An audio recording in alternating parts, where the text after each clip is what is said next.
அதுகள் வந்து உங்களுக்கு நல்லம், ஆனால் உங்களோட கையில் இருக்குது. இப்போ நீங்கள் வடிவாக பார்த்தீங்களா, இப்போ அம்மாக்கள் எல்லாம் இருக்கிறன்றபடியாக இப்போ அப்பாவும் இருக்கிறன்றபடியாக உங்களுக்கு அவையல் 2 பேர் துணையும் இருக்குது. இப்போ அதிலாலே ஏதோ வீட்டுக்கு விட்டு கட்டியோ விட்டியோ வருவினை. இப்போ நீங்கள் தானே கூலி வேலையை போனாலும் இப்போ ஒரு வெயில் கணிக்கு தந்தாலும் விளையாட்டுக்கு வீட்டுக்கு விட்டு கட்டுவினேன். என்ன ஐயா நீங்கள் அப்படி செய்வீங்க தானே? அப்போ நாங்கள் உங்களுக்குரிய ஒரு ஆடும் ஆட்டுக்குட்டியும் வேண்டிட்டாங்க. சரியா? நீங்களும் இருக்க பக்கத்தில் வந்து நில்லுங்க. நின்ற எனக்கு சாட்சிக்கு. இப்போ ஆட்டுக்குரிய பணத்தை நாங்கள் இவர்கிட்ட கொடுக்குறோம். இவர் வந்து அந்த ஆட்டை வேண்டி சரி வேறு இப்போ நீங்கள் அப்படியும் ஒரு எல்லாமே முன்னே நாக்கள்கிட்ட விசாரித்து அதுக்குரிய பணத்தை நாங்கள் இங்கே இவர்கிட்ட கொடுத்துட்டு போகிறோம்.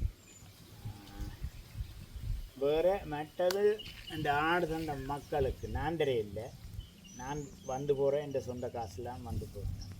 அந்த மக்களுக்கு அதுன்னு இல்லை அந்த ப்ரோக்ராம் நடத்துகிறது மற்ற அந்த வீட்டில் வாழ்கிறார்கள் அவையிலும் சும்மா தெரியல. அவையிலும் முடிய காத்தால் 4 மணிக்கு ஒளிம்பி பிள்ளை குட்டியில் படுக்கையில் விட்டுட்டு இந்த லசினோவுக்குள்ளே போய் வேலைக்கு போயிட்டு 7 மணிக்குள்ளே வந்து பிள்ளைகளுக்கு சாப்பாடு கொடுத்து பள்ளிக்கூடம் அனுப்பி வைக்கிறாங்க. அவ்வளோ கஷ்டப்பட்டு தான் அவையலும் அந்த ப்ரோக்ராமில் ஏதோ தங்களால் முடிஞ்ச ஒரு பங்களிப்பு நாங்களும் எங்களோட முகம் தெரியாத உறவுகளுக்கு ஏதோ செய்யணுமென்று சொல்லித்தான் சின்ன உதவி என்றால் நான் சொல்கிற கூட 10 ரூபா மாதம் தந்தாலே காணுமென்று சொல்லித்தான் சொல்கிறோம். சரியா? வேண்டிய அந்த பங்களிப்பை தான் நாங்கள் இப்போ உங்களுக்கு கொண்டு வந்து தரோம். அந்த மக்களுக்கு ஏதாவது நீங்கள் சொல்ல போகிறீங்க? உங்கள் நீங்கள் கஷ்டப்படுறீங்க தானே, அது மாதிரி அங்கேயும் அப்படித்தான் கஷ்டப்படுதுன்னு நீங்கள் விரும்பினே சொல்லுங்கள். ஒன்றும் பயப்பட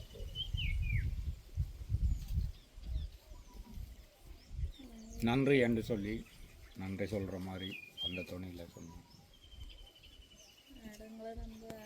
நன்றி வேலையை தான் போகிறது. சந்தோஷமாக இருக்குது.